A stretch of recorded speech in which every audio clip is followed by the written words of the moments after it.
यार दक्षिण कोरिया का इतिहास वाकई दिलचस्प है। ये देश पिछले कुछ दशकों में उभर कर सामने आया है और अब दुनिया भर में अपनी पहचान बना चुका है। आइए देखते हैं कि दक्षिण कोरिया का सफर कैसा रहा है। शुरुआत में दक्षिण कोरिया एक गरीब और पिछड़ा देश था। जब ये 1945 में स्वतंत्र हुआ तो उसका जीडीपी पर पर्सन महज $67 था। ये देश जापानी शासन से मुक्त हुआ था और इसके बाद कुछ ही समय में कोरियन युद्ध भड़क उठा, जिसने इस देश को और नुकसान पहुंचाया।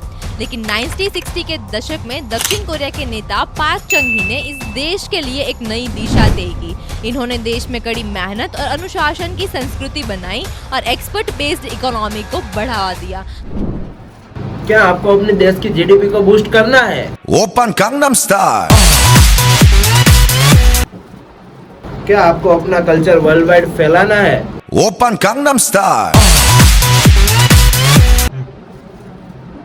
क्या आपको किसी और देश के लोगों को अपनी तरफ अट्रैक्ट करना है? Open gangnam style। क्या आपको अपनी आइडियोलॉजी फैलानी है? Open gangnam style। इन सब चीजों का एक अच्छा रास्ता है entertainment industry. Open gangnam style। तो ऐसी ही क्यूरियोसिटी से भरी बातें जानने के लिए मैं स्वागत करती हूँ आपका हमारी चैनल क्यूरियोफाई पे।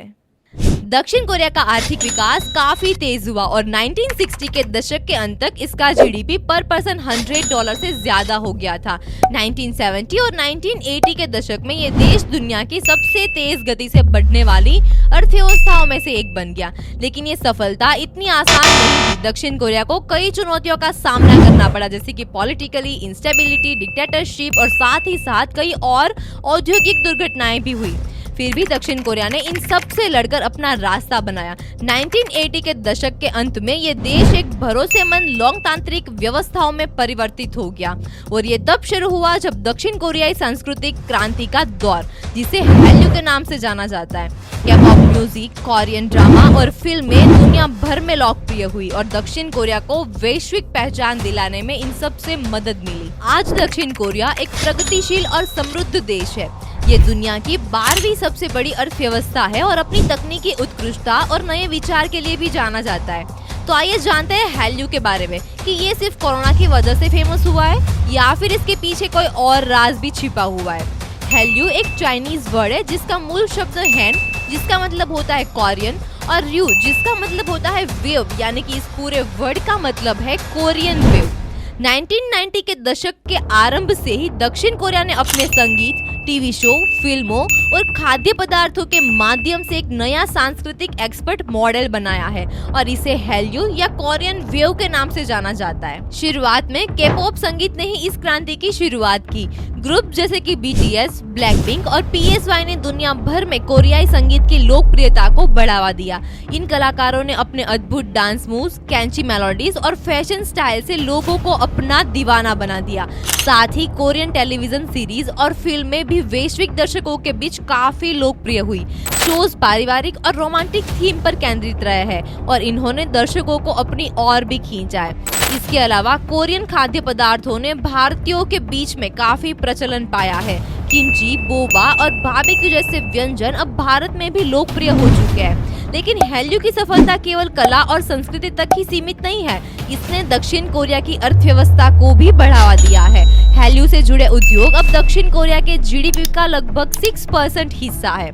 लेकिन दोस्तों, अब सफलता के पीछे कोरिया की सरकार का क्या है विजन? जी हाँ, कोरिया की सरकार ने अपनी सॉफ्ट पावर को बढ़ाने के लिए कल्चर इंडस्ट्रीज में भारी निवेश किया और यही नहीं, निजी क्षेत्रों में भी फंडिंग प्राप्त की और जिससे कोरिया की इंटरनेशनल स्टैंडिंग में भी इंक्रीज हुआ। और दोस्तों, इस कल्चरल इन्वेस्टमेंट का असर ये हुआ कि 2004 में कोरिया की जीडीपी में 0.2% का योगदान हैल्यू ने किया, जो कि लगभग $1.87 बिलियन था और फिर 2019 में ये बढ़कर $12.3 बिलियन हो गया। दक्षिण कोरिया ने अपनी सॉफ्ट पावर का इस्तेमाल करके अपने ब्रांड और छवि को दुनिया भर में मजबूत किया है। इसने न केवल नौजवानों को आकर्षित किया बल्कि दक्षिण कोरिया की राजनीतिक और आर्थिक स्थिरता को भी बढ़ावा दिया है। तो दोस्तों अब हम बात करेंगे कुछ फेमस ग्रुप और उनको मैनेज करने वाली कंपनियों के बारे में। दोस्तों K-pop आज एक ग्लोबल फेनोमेना है और इसके पीछे कुछ बड़ी कंपनियां जो इन टैलेंटेड आर्टिस्ट को ग्रूम करती है। इनमें सबसे ऊपर है HYB जो पहले बिग हिट एंटरटेनमेंट के नाम से जानी जाती थी, जिसकी सबसे बड़ी सफलता है BTS। इसके बाद आती है SM एंटरटेनमेंट जिसने कई सुपर ग्रुप जैसे कि EXO, रेड वेलवेट और NCT को लॉन्च किया। और फिर है JYP एंटरटेनमेंट जिसकी शुरुआत की थी JY Park ने और जिसके बैनर तले आते हैं ट्वाइस, GOT7 और ITZY। और दोस्तों हम कैसे भूल सकते हैं YG एंटरटेनमेंट को जिसने बिग बैंग और ब्लैकपिंक जैसे ग्रुप को दुनिया के सामने पेश किया।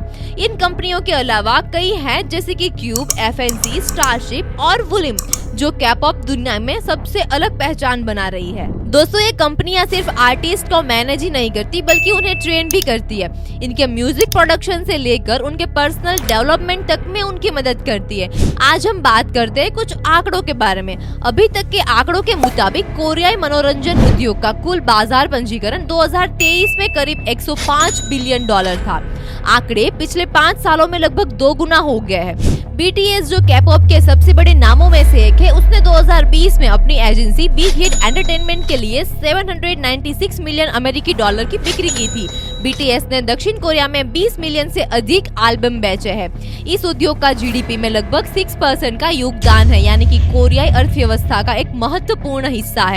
HYB कॉर्पोरेशन जिसे पहले बिग हिट एंटरटेनमेंट के नाम से जाना जाता था, मई 2023 तक दक्षिण कोरिया के स्टॉक एक्सचेंज में सबसे अधिक मार्केट कैप के साथ था, जो कि लगभग 11.37 ट्रिलियन दक्षिण कोरियाई वॉन था।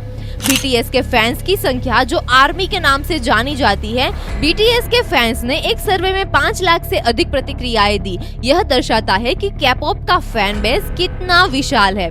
और अब सबसे दिलचस्प बात K-pop के फैंस, अनुमान है कि दुनिया भर में करीब 100 मिलियन K-pop के प्रशंसक है। यही नहीं, इनमें से 60% से अधिक प्रशंसक भारत, चीन और दक्षिण पूर्व एशिया के हैं। अब बात करते हैं इससे बाहर दिखने वाली बहुत ही खूबसूरत और ग्लैमरस दिखने वाली इंडस्ट्री के कुछ काले सच की। सबसे पहले आपको यह जानकर हैरानी होगी कि पॉप स्टारों पर बहुत कड़ा कंट्रोल रखा जाता है। वे अपने प्राइवेट लाइफ में भी पूरी तरह से कंपनियों के कंट्रोल में होते हैं। उन्हें अपने लुक, बोलने के तरीके और हर छोटे मोटे काम में कंपनियों की मंजूरी लेनी पड़ती है। कई बार तो उन्हें शारीरिक और मानसिक शोषण का भी सामना करना पड़ता है।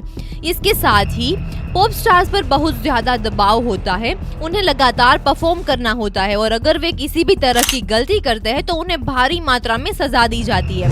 कई स्टार्स ने तो इस दबाव से उभरने के लिए आत्महत्या भी की है। यह बहुत दुखद और विचलित करने वाली बात है। इसके अलावा पॉप इंडस्ट्रीज में बच्चों का शोषण बहुत आम है। कंपनियां छोटी उम्र में ही बच्चों को साइन कर लेती है और उन्हें कड़ी ट्रेनिंग देकर स्टार बनाने की कोशिश करती है। इस प्रक्रिया में बच्चों का बचपन छीन लिया जाता है और उन्हें कई तरह के मानसिक और शारीरिक दुर्व्यवहार का सामना करना पड़ता है।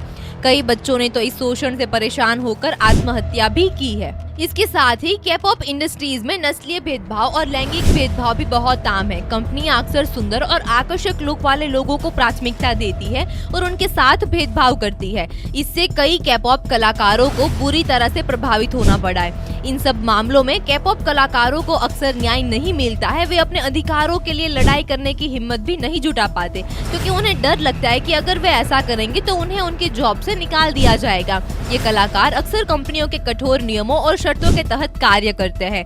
इन सब गंभीर मुद्दों के बावजूद K-pop इंडस्ट्रीज अभी भी अपनी लोकप्रियता कायम रखे हुए हैं। लेकिन हमें इन अनसुनी कहानियों को सामने लाकर इस क्षेत्र में सुधार लाने की जरूरत है। K-pop कलाकारों को उनके अधिकार मिलने चाहिए और उन्हें शोषण से मुक्त होना चाहिए। आइए हम इन मुद्दों पर गहराई से चर्चा करते हैं। K-pop इंडस्ट्रीज में कहां-कहां समस्याएं हैं और इन समस्याओं को कैसे हल किया जा सकता है, इस पर विस्तार से चर्चा करके हम इस क्षेत्र में सुधार लाने में मदद कर सकते हैं। पहला और सबसे बड़ा मुद्दा है कि K-pop स्टारों पर कंपनियों का कड़ा कंट्रोल। कंपनियां अक्सर स्टारों को उनकी निजी जिंदगी में दखल देती है और उनके व्यक्तित्व पर प्रतिबंध लगाती है। इससे स्टारों पर बहुत ज्यादा दबाव आता है और कई बार वे इससे ऐसे तनावग्रस्त हो जाते हैं कि उन्हें मानसिक स्वास्थ्य संबंधी समस्याओं का भी सामना करना पड़ता है। इसी के साथ साथ K-pop इंडस्ट्रीज में बच्चों का शोषण भी बहुत गंभीर मुद्दा है, तो हमें इस गंभीर मुद्दे पर भी काम करने की जरूरत है। और आगे हम बात करेंगे स्लेव कॉन्ट्रैक्ट्स के बारे में, जहां कलाकारों को अपनी मर्जी के बिना काम करना पड़ता है और वो भी बहुत कम पैसों में।